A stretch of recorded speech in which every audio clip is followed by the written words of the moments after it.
เดี๋ยวดูว่าใครจะอยู่ใครจะไปเอาตัวนี้ก็ไม่ยอมด้วย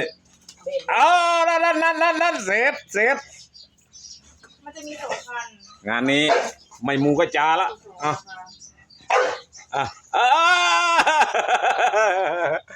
งานนี้ไม่มูก็จาละ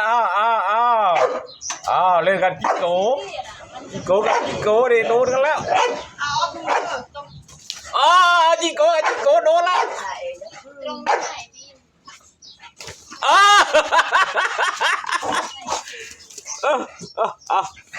หาคู่ชกไม่ได้ก็ต้องชกกันอย่างนี้แหละนั่นหาคู่ชกไม่ได้นะนั่นละชกกับไก่ไม่มีไก่ไหนสู้ได้ชกกับหมานี่คือชกกับหมาครั้งแรก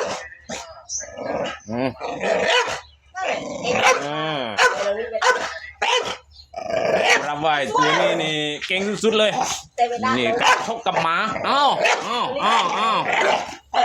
ไก่พวกเดียวกันนี่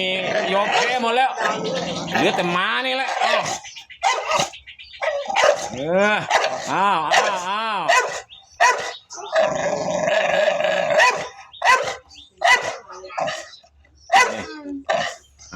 ชกไม่ได้แล้ว